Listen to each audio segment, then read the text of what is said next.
So yes, producer Nagavamsi గారిని వేదిక మీదకి ఆహ్వానిస్తున్నాము. కంగ్రాచులేషన్స్ నాగవంశీ గారు.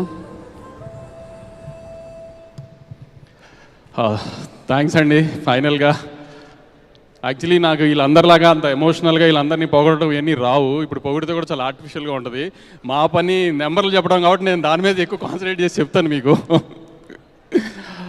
శివాజీ గారు చెప్పినట్టు నిన్న మార్నింగ్ 4 o'clock నుంచి మొదలైందండి ఈ యుద్ధం. ఇప్పుడు ఆయన చెప్పినట్టు ఇందాక నందు చెప్పినట్టు డైరెక్ట్ నాని, విఎంఆర్, వెంకట్, మురళి అని నాకు బ్యాచ్ ఉన్నారు. పొద్దున్న 4 నుంచి మొదలైంది ఈ యుద్ధం. ప్రొద్దుటూరులో 2 షోస్ వేసాము 5 o'clockకి, గుంటూరులో ఒక షో వేసాము, అనంతపూర్లో ఒకటి వేసాం, కడపలో ఒకటి వేసాము, వైజాగ్లో 7:30కో 6:30కో స్టార్ట్ చేసాం.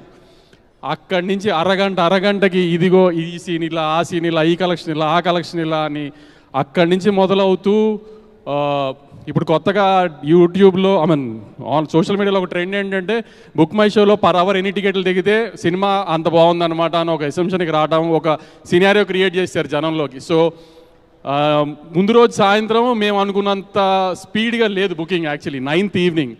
So 3K 4K per hour ఉండింది. సో ఆ స్ట్రెస్ ఉంటా ఉండింది బాగా, ఏంటి అని kind of. So morning US నుంచి యూఎస్ ఆడియన్స్ కానీ రాయలసీమ ఆడియన్స్ కానీ చాలా బాగా రిపోర్ట్ ఇచ్చారు. యాక్చువల్లీ యూఎస్లో ఇంత మాస్ సినిమా ఫస్ట్ పడుతుంది, ఎలా రియాక్ట్ అవుతారో ఏంటో అనుకున్నాను. కానీ యాక్చువల్లీ నేను ఎక్స్పెక్ట్ చేసిన దానికంటే ఇంకా బెటర్గా రియాక్ట్ అయ్యారు యూఎస్ ఆడియన్స్. దానికి యాక్చువల్లీ వి వెరీ గ్రేట్ఫుల్. ఎందుకంటే అక్కడి నుంచి ఫస్ట్ స్టార్ట్ అయింది సినారియో. దాని తర్వాత రాయలసీమలో అయ్యేటప్పటికి మాత్రం హిట్ స్టేటస్ మాకు అర్థమైపోయింది ఫస్ట్. అక్కడి నుంచి గంటకి బుక్ మై షో చెక్ చేయడం, ఎంత రీచ్ ఎంత పెరుగుతుందని చెక్ చేసుకుంటాం. ముందున్న హిట్ సినిమాలు 1 గంటకి ఎంత ఉన్నాయి, సాయంత్రం 6ంటికి ఎంత ఉన్నాయి. ఆ యుద్ధం జరుగుతూనే ఉండింది. నిన్న సాయంత్రం ఫస్ట్ షోకి తిరుపతిలో మొత్తం తిరుపతి టౌన్లో 9 థియేటర్లు ఉంటాయి. అలాంటిది 6 థియేటర్లు వేస్తే ఫుల్ అయింది సాయంత్రం ఫస్ట్ షోకి. సెకండ్ షోకి 9 థియేటర్లు వేద్దామంటే కుదరలేదు, 2 సినిమాలు ఆల్రెడీ ఆడుతూ ఉండడం వల్ల. సో 7 థియేటర్లు వేయగలిగాం. సో సినిమా బ్లాక్ బస్టర్ అని ఊరినే పోస్టర్ మీద వేస్తే చాలాసార్లు ఎటకారం చేస్తారు, ఎలాంటి రిపోర్ట్ వచ్చినా బ్లాక్ బస్టర్ వేస్తారని. కానీ నిజంగా బ్లాక్ బస్టర్ అంటే ఏంటో ఈ రెవెన్యూ సైడ్లో మీకు చెప్తాను, థియేటర్ సైడ్ కానీ అని మాకు తెలుస్తుంది. కాబట్టి గత 3-4 monthsగా థియేటర్కి ఆడియన్స్ రావట్లేదు అని బాధపడే రోజుల నుంచి నిన్నటి నుంచి అందరి డిస్ట్రిబ్యూటర్స్ని స్క్రీన్స్ యాడ్ చేయమని గొడవ చేసే పొజిషన్కి వచ్చాను నేను ఇవాళ. అది సంక్రాంతి టైంలో జనరల్గా ఫైట్ చేస్తాము, స్క్రీన్ యాడ్ చేయండి ఎందుకంటే ఎక్కువ సినిమాలు ఉంటాయని. ఇప్పుడు సోలో రిలీజ్ వచ్చినా కూడా స్క్రీన్స్ యాడ్ చేయమని అడిగే పొజిషన్కి వచ్చాను నేను. నేనేదో సరదాగా స్క్రీన్స్ యాడ్ చేస్తున్నామని ఊనే పోస్టర్లు వేయడానికి చెప్పను, మీకు తెలుసు కదా బాగా. అంత గొడవ చేస్తున్నాను నేను స్క్రీన్స్ గురించి. అంత బాగుంది రెస్పాన్స్ నిజంగా రెవెన్యూ సైడ్. కానీ ఇవాళ రాయలసీమలో పొద్దునే సెకండ్ డే తగ్గుతుందేమో సాటర్డే అనుకున్నాము, కానీ మార్నింగ్కే మదనపల్లి లాంటి స్టేషన్స్లో కూడా 4 థియేటర్లు ఫుల్ వచ్చినాయి. గుంటూరు లాంటి స్టేషన్ మామూలుగా మా గుంటూరు డిస్ట్రిబ్యూటర్గా నోరు తెరిచి ఏం మాట్లాడి ఎప్పుడు 7 మోహన్ తిరుగుతూ ఉంటాడు వాడు నాకు మార్నింగ్ షోస్ అన్నీ ఫుల్స్ వచ్చినాయి అని వాడు చెప్పటము. కానీ సో ఇట్లా ఏంటంటే మామూలుగా డిస్ట్రిబ్యూటర్లు అందరూ ఫోన్ చేసి చాలా హ్యాపీగా ఉండి బ్రహ్మాజీ గారు చెప్పినట్టు వాళ్ళకి ఎలా ఆర్టిస్ట్గా బాగా పర్ఫామ్ చేశారని చెప్తారో అలా మాకు డిస్ట్రిబ్యూటర్లు చెప్తారు, ఈ ఫుల్ అయింది, అది ఫుల్ అయింది, ఇక్కడ యాడ్ చేసాం, అక్కడ యాడ్ చేసామని. అట్లా ఫోన్లు చేస్తూనే ఉన్నారు మాకు నిన్నటి నుంచి అంతా. ఆఖరికి నిన్న Nizam gross morning show matinee first show కలిపి ఎంత ఉందో 3 షోలు కలిపిన గ్రాస్ ఒక సెకండ్ షోకి ఉంది. ఆ విషయం నాకు 12:40కి తెలిసింది. 12:40కి ఇంకా నాగార్జున గారికి ఫోన్ చేయలేదని కూడా ఆలోచించుకుంటూ ఆయనకి నేను మెసేజ్ చేశాను, సార్ లేచే ఉన్నారా అని. ఇంకా ఆయన లేచలేరు పాపం. అంతే అప్పుడు అఖిల్కి ఫోన్ చేసి చెప్పా, ఒక సెకండ్ షో గ్రాస్ 3 షోలు గ్రాస్ అంత ఉంది సార్ అని. అంత రీచ్ వచ్చేసింది సెకండ్ షోకి వచ్చేటప్పటికి సినిమాకి. ఒక ఎల్విఆర్ అని ఒక డిస్ట్రిబ్యూటర్ ఉంటాడు, అతని దగ్గర నుంచే ఉత్సాహంగా గొంతులో రాలేదు నాకు. అతనికి RRR ఇచ్చినా బాహుబలి ఇచ్చినా అతని గొంతులోంచి ఏం రాదు కాబట్టి అతను కూడా హ్యాపీగా చెప్తాడు అనుకున్నా. అతను ఒక్కడే చెప్పలేదు నాకు, మిగతా అందరూ చాలా మంచి రెస్పాన్స్ ఇచ్చారు. ఆడియన్స్గా కూడా మీకు చాలా థ్యాంక్స్ అండి. నేను ఎక్స్పెక్ట్ చేసిన దానికంటే పెద్ద టర్న్అవుట్ వచ్చింది నిన్న కానీ ఇవాళ కానీ. ఇందాక శివాజీ గారు చెప్పారు అఖిల్ థ్యాంక్ యూ చెప్పిన విధానం బాగా నచ్చిందని. సార్ దాంట్లో అఖిల్ థ్యాంక్ యూ చెప్పడం కంటే అక్కినేని నాగార్జున గారు కంట్లో నీళ్ళు పెట్టుకున్నారు, కొడుకుకి అంత పెద్ద హిట్ వచ్చిందని. ఇంతకంటే ఒక సినిమా పెద్ద హిట్ అయిందని వ్యాలిడేషన్ మీకు అక్కర్లేదండి. ఇన్ని సంవత్సరాల్లో నాగార్జున గారిని నేనైతే ఎప్పుడు అలా చూడలా. నేను మొన్న ప్రీ రిలీజ్ ఈవెంట్లో కూడా చెప్పా నాగార్జున గారి గురించి తవరు చెప్తానని. అంటే షూటింగ్ జరుగుతున్నంతసేపు ప్రొడ్యూసర్గా నాగార్జున గారు ఆమె పెద్ద రోల్ ఏమి ఉండదు, సీన్లు అప్పుడప్పుడు అడగడం తప్పితే.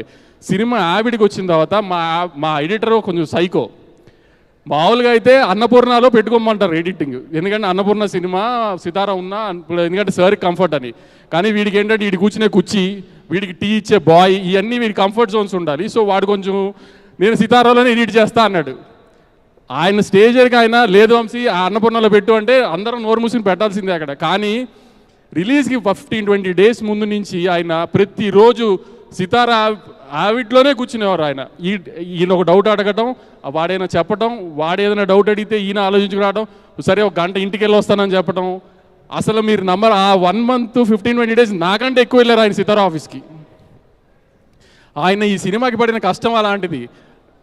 ఒకటే మీకు చెప్పిన సింపుల్ మాట, అన్నపూర్ణలో ఎడిట్ పెట్టండి అంటే అయిపోయేది. కానీ ఆయన అలా ఎవరిని డిస్టర్బ్ చేయాలనుకోలేదు, ఎవరి వర్క్ ఫ్లోలో వాళ్ళ స్టైల్లోనే పని చేయనిచ్చారు. దాని ప్రకారమే తమన్ విషయంలో కూడా తమన్ ఎప్పుడు రమ్మంటే అప్పుడు వెళ్ళి స్కోర్ చెక్ చేశారు, అన్నీ చూశారు. చిన్న చిన్న చేంజెస్ ఉన్నా కానీ తమన్ స్టూడియోకి వెళ్ళే చూస్తారు అన్నీ. ఏదైనా ఎక్కడ ముందు సినిమాలు అన్ని టెక్నీషియన్స్ ఎలా పనిచేశారో అలానే పని చేయనిచ్చారు. ఈ డిస్ట్రిబ్యూషన్ దగ్గరికి వచ్చేటప్పటికి, థియేటర్స్ రిలీజ్ దగ్గరికి వచ్చేటప్పటికి కూడా ఇది ఎవరికి ఇవ్వాలి, అది ఎవరికి ఇవ్వాలి ఏంటి ఏ డిస్కషన్ లేదు. నేను నా సినిమాలు ఎలా చేసుకుంటున్నానో అలానే చేయనిచ్చారు ఆయన అన్నీ. దేంట్లోనూ ఎక్కడ ఏది అక్కడే మీకు ఎంత పెద్ద మనిషో మీకు తెలుస్తుంది. ఇప్పుడు అలాంటి కొంతమంది మనుషులు అంత పెద్దవాళ్ళు ఎందుకు అవుతారో ఇట్లాంటి విషయాల్లో తెలుస్తుంది. ఎక్కడ ఎవరి డిస్కంఫర్ట్ని ఆయన స్పాయిల్ చేయలేదు అసలు. అంత బాగా ట్రేడ్ రిసీవ్ చేసుకుంటానికి వాళ్ళ సినిమాని ఇంతమంది వెనకాల కష్టపడ్డారు. మురళి ఇప్పుడు కొంచెం నన్ను చెప్పు సినిమాకి నేనే డైరెక్టర్నని అందరూ నాకు ఫోన్ చేశారు, కొంచెం నందుని డైరెక్టర్ అని చెప్పండి సార్. నేను చెప్పడం అంటే అతను చెప్పుకోవాలి కదా అతనే డైరెక్టర్ అని. నేను చెప్పేదే ఉంది. ఇంకా ఇన్స్టాగ్రామ్ ఓపెన్ చేస్తే సార్ అఖిల్ హిట్ కొట్టేశాడు.